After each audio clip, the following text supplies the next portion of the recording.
सभी मानस प्रेमियों को जय सिया राम।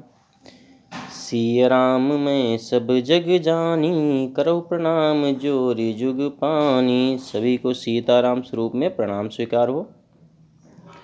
आज हम लोग इस मानस चर्चा के बढ़ते हुए क्रम में आगे बढ़ते हैं। इससे पहले वीडियो में आप लोगों ने मानस चर्चा को सुना है। आज हम लोग भगवान राम के जन्म का चौथा कारण जानेंगे कि किस तरह से भगवान का जन्म हुआ है। तो मनु और शत्रुपा ने भगवान को प्रसन्न करके किस तरीके से उनका जन्म हुआ है, तो ये आज हम लोग इस वीडियो में आगे जानेंगे। शंभु मनु और शत्रुपा, जिनते भई नर सृष्टि अनुपा। दंपति धर्म आचरण नीका, अजहु गाओ सुत जिनके टीका। आज हम लोग इस मानस चर्चा के क्रम में मनु शत्रुपा के चरित्र के बारे में भी पढ़ेंगे कि मनु ने 71 चतुर्युग राज्य करने के बाद भी उनके अंदर वैराग्य नहीं उत्पन्न हुआ। तो एक बार राजा ने अपने मन में संकल्प लिया कि अब हम 12 अक्षर मंत्र का जाप करेंगे और वन में जा कर के भगवान को प्रसन्न करेंगे और उनका दर्शन पाएंगे। 12 अक्षर मंत्र पुनि जपहि सहित अनुराग। वासुदेव पद पंकुर दंपति मद अति लाग। और उन्होंने 23,000 कठोर वर्ष तपस्या की। 23,000 वर्षों तक तपस्या करने के बाद, इतनी कठोर तपस्या करने के बाद कई बार उनके सामने ब्रह्मादिक देवता प्रकट हुए, लेकिन मनु जी अपनी तपस्या से नहीं हिले। मनु जी ने कहा केवल हमें भगवान का ही दर्शन पाना है। भगवान सोच रहे हैं कि अगर आपको दर्शन दिए जाएं तो किस स्वरूप में दर्शन दिए जाएं। भगवान आके मनु शत्रुपा के सामने प्रकट हो जाते हैं।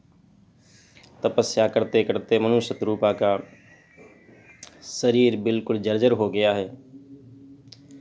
जैसे ही ब्रह्मा दिग्देवता सब आए, भगवान प्रकट हुए, तो मनु शत्रुपा का शरीर फिर से वैसा ही हो गया जैसा कि ऐसा लग रहा है कि ये अभी अपने महल से आए हैं।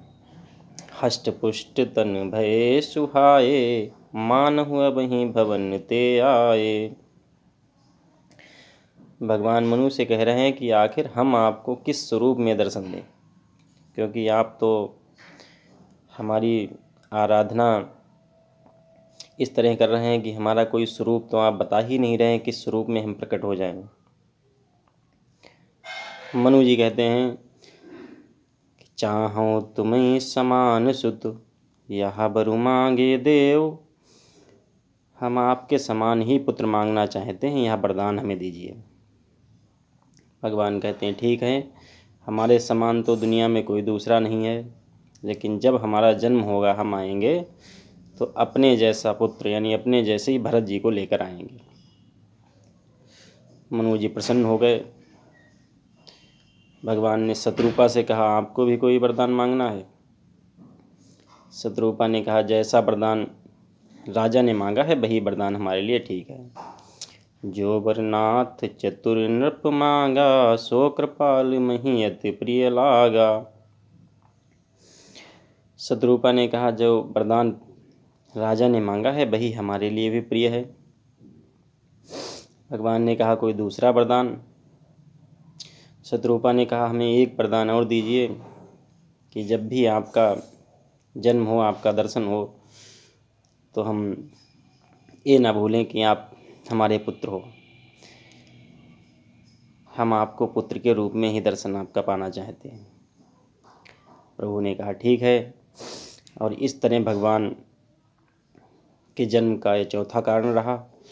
मनु शत्रुपा ने प्रसन्न करके भगवान को प्रकट किया और भगवान का चौथा जन्म का ये चौथा कारण इस तरह हम आपको इस मानस चर्चा के बढ़ते हुए क्रम में सुनाते हैं।